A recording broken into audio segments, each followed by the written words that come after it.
So in this short module, we are going to discuss about the clinical features of inflammatory bowel diseases. So in the previous module, we had seen that there are certain overlapping features in the etiopathogenesis of Crohn's disease and inflammatory bowel disease. But coming to the clinical features, we will see that both Crohn's disease and ulcerative colitis, they've got intestinal manifestations and extraintestinal manifestations. The intestinal manifestation, the presentation is slightly different for Crohn's disease and ulcerative colitis, whereas the extraintestinal manifestations, again, there is a considerable degree of overlap with certain extraintestinal manifestations that can occur in both Crohn's disease as well as ulcerative colitis. But at the outset, I want to tell you that overall, if you discuss the clinical features of IBD, it depends on which part of the bowel is involved and how severe is the involvement. So based on that, the clinical features can vary. Okay. So in the initial part of the discussion, we'll discuss the clinical features of Crohn's disease, that is the intestinal manifestations. Then we'll move on to the intestinal manifestations of ulcerative colitis, and then we'll discuss the extraintestinal manifestations. Okay. So to begin with, we'll see the clinical features of Crohn's disease. As I already told you, Crohn's disease can have variable symptoms depending on which part of the bowel is getting involved and how severe is the involvement.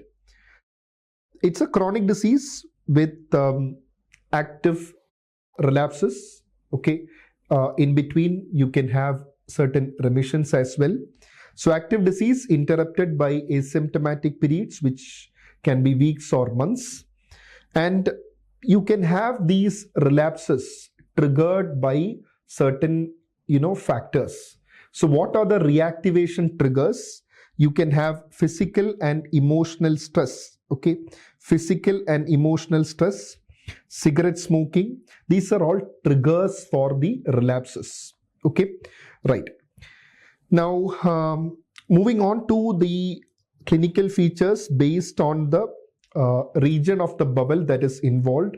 We'll first see what happens in case of ileocolitis in case of Crohn's disease.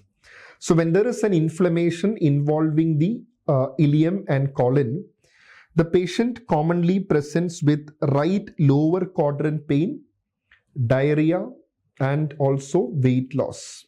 Okay, and sometimes the clinical presentation can very much mimic an acute appendicitis. Okay, acute appendicitis, wherein the patient can have fever, a palpable mass, and leukocytosis. So similar to acute appendicitis, you can have a presentation. But remember that patients with ileocolitis, especially when you can have stricture formation, this can lead on to bowel obstruction. Okay, so the disease, as I told you, can have all this lower quadrant pain and diarrhea, but sometimes can lead on to bowel obstruction as well, especially when you have got a stricture formation. Okay, right.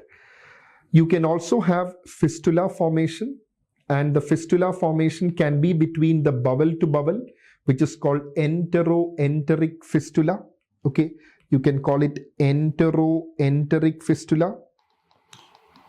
You can have between bowel and skin, which is enterocutaneous, and between bowel to bladder, which is enterovesical.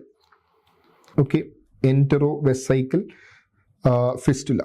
Okay, so this can also have manifestation. For example, in case of enterovesical fistula, you can have the patient having frequent urinary tract infections. The patient can have dysuria.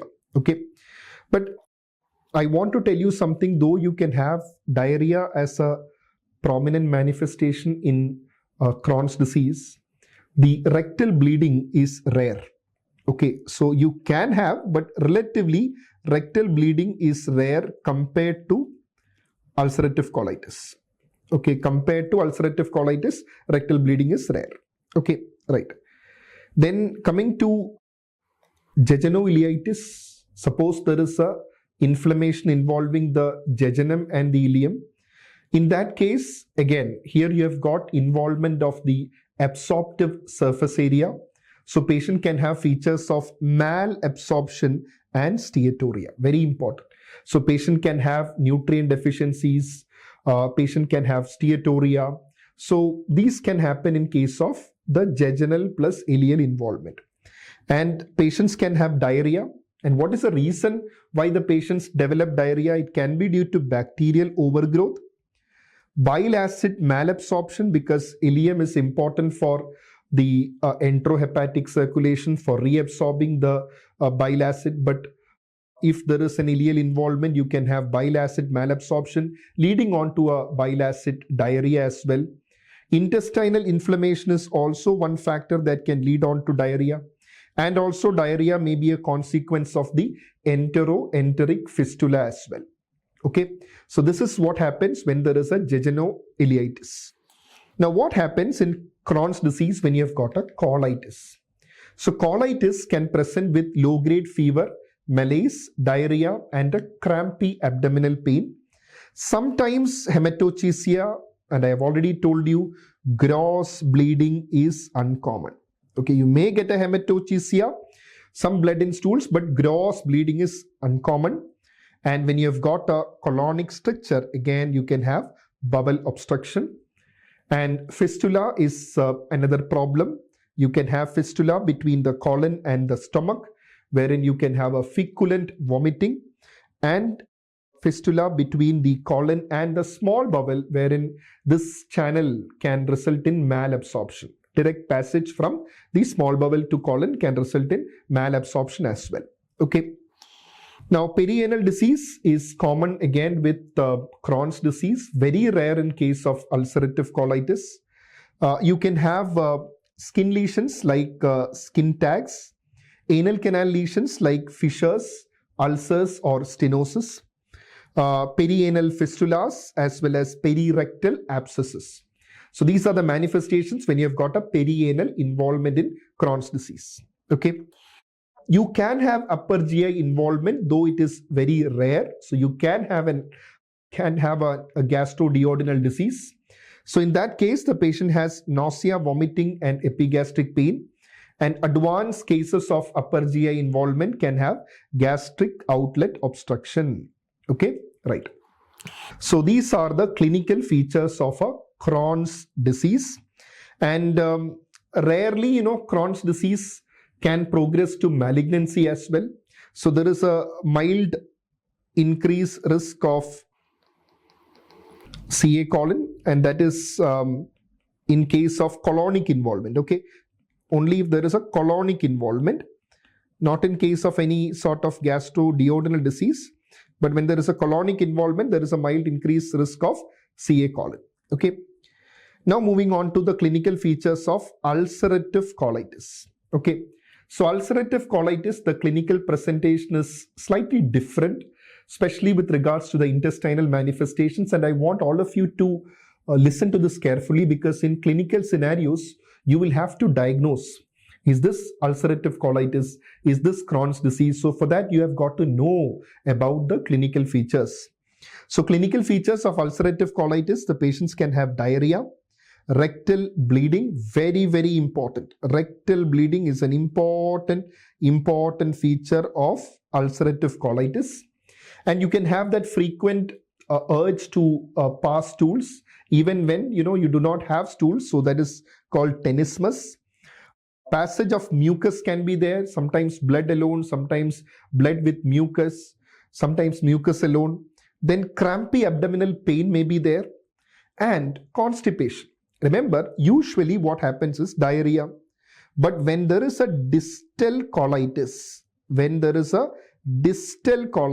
that is when you have got a proctitis or a proctosigmoiditis, so in that case, the proximal motility might be reduced. In that case, you can have a constipation. Otherwise, what do you expect? Diarrhea. Okay.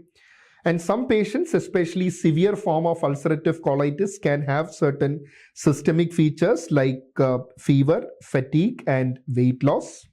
So all these symptoms can be there, but remember, the severity of symptoms will correlate with the extent of disease in case of ulcerative colitis. And as discussed with Crohn's disease, this is a chronic disease with relapses and remissions. Here also you can have triggers, and the triggers may be a stress, gastroenteritis, antibiotics, NSAIDs. Complications of the condition, well, ulcerative colitis can lead on to massive hemorrhage at times. You can have toxic megacolon wherein the wall becomes thinned out, and if you have got an increase in the diameter of the transverse colon and the right side of the colon, okay, the left colon is usually the diseased part. So when the diameter of the transverse colon or the right colon exceeds more than 6 centimeter, it is called toxic megacolon. And toxic megacolon, it is carrying a risk of perforation as well. There is a risk of perforation associated with toxic megacolon. And there is an increased risk of colon cancer. Okay, so the risk of colon cancer is more with ulcerative colitis compared to Crohn's disease. Okay, so these are the complications. Okay, now this important table in Harrison is also worth knowing, because you might get clinical scenarios of ulcerative colitis, and to decide on the management, you will have to categorize it as mild, moderate, or severe. So this will actually help you in such a categorization. So what is this known as? This is a Montreal classification, and this takes into account the extent of ulcerative colitis and severity of ulcerative colitis. Okay, so we are discussing the extent as well as the severity. So extent E, based on that you have got E1, E2, E3. So what is E1? E1 is ulcerative proctitis, where the involvement is limited to the rectum. Then the left-sided ulcerative colitis, also known as the distal ulcerative colitis, where the involvement is limited to the colorectum distal to the splenic flexure. Then you have got the extensive ulcerative colitis or Pancolitis. I already told you around 20% can have a Pancolitis, where the involvement extends proximal to the splenic flexure. So this is E1, E2, E3, important. And based on the severity, yes, severity, you have got a classification into S0, S1, S2, S3. S0 is the phase of clinical remission, wherein the patient has absence of any sort of symptoms. Patient is in remission. Then mild disease activity, wherein the patient has less than or equal to 4 stools per day. This is important, with or without blood. Okay, so less than or equal to 4 stools per day with or without blood, with absence of any systemic features like fever, tachycardia, and normal inflammatory markers. So no signs of any systemic features. In that case, you will categorize it as a mild disease. Moderate disease, more than or equal to 4 stools per day, but has minimal signs of systemic toxicity. Whereas the last one is the problematic one, mainly the severe disease activity, wherein you get more than or equal to 6 bloody stools per day with pulse rate more than or equal to 90. Okay, so slightly on the upper side, temperature more than or equal to 37.5 degrees Celsius, hemoglobin less than 10.5 gram per deciliter, and ESR again on the higher side, more than or equal to 30. So based on that, you can categorize from S0 to S3. Okay, so that is also clear, right? So we have discussed about the intestinal manifestations of Crohn's and ulcerative colitis, and you see how different presentations they are in spite of the overlapping etiopathogenesis. Okay, right. Now coming to the extraintestinal manifestation. See, I want you to know that roughly 1/3 of patients with inflammatory bowel disease can have extraintestinal manifestations, and multiple organ systems can be involved, but most frequently it involves the joints, skin and eyes. Can involve other organs like liver, pancreas as well. Now, if you look, most of the extraintestinal manifestations can be present in both Crohn's disease and ulcerative colitis, but you will have certain extraintestinal manifestations which are slightly more common in Crohn's disease and ulcerative colitis, and certain extraintestinal manifestations more common in ulcerative colitis than Crohn's disease. Okay. Now, let's see them one by one. And before that, I just want to tell you one more thing that, see, when you take into account all these extraintestinal manifestations, some of the extraintestinal manifestations are related to the bowel activity. So, which means they are likely to occur in the active phase or the relapse phase of an inflammatory bowel disease. Whereas some extraintestinal manifestations are unrelated to the severity of bowel activity. So what is the importance? The extraintestinal manifestations which are related to the bowel activity, once the IBD is controlled, the extraintestinal manifestation also will be under control. But there will be certain extraintestinal manifestations that can persist in spite of the disease being under control. Okay, in spite of the IBD being in remission. Okay, right. So let us move on to discuss the extraintestinal manifestations. First of all, joint manifestations. Very common extraintestinal manifestations. You can have different sorts of joint involvement. One is a peripheral arthritis, and if there is a peripheral arthritis, it's usually asymmetric, polyarticular and migratory. You can have ankylosing spondylitis. You can have sacroiliitis without an accompanying ankylosing spondylitis as well. So I want you to know this peripheral arthritis. Okay, this peripheral arthritis, this is related to bowel activity. Okay, this is related to bowel activity. So active phase or the relapse phase, you are likely to get the peripheral arthritis. Whereas ankylosing spondylitis and sacroiliitis, they are unrelated to bowel activity. Okay, unrelated to bowel activity. So even when the disease is not very active, you can get ankylosing spondylitis and sacroiliitis. Okay, right. And some patients with ankylosing spondylitis, they can have HLA-B27 positive as well. Okay, right. Right. So this is about the joint manifestations. Coming to the dermatological manifestations, there are a lot of dermatological manifestations. Okay, I've just listed the most important ones. Erythema nodosum, pyoderma gangrenosum, psoriasis. But what is the important MCQ point? The erythema nodosum is the one that is again related to bowel activity. Okay, related to bowel activity. Whereas your pyoderma gangrenosum and psoriasis, they are unrelated to bowel activity. Unrelated to bowel activity. Okay, right. Important. Now coming to the ocular manifestations. Ocular manifestations, episcleritis, anterior-uveitis, and again episcleritis. This is again related to bowel activity, related to the severity of bowel activity. Anterior-uveitis is not related to the severity of bowel activity. Okay, this is important. Okay, so these are potential MCQs. They might ask which of the following manifestation is related to bowel activity. Okay, so this is again important, right?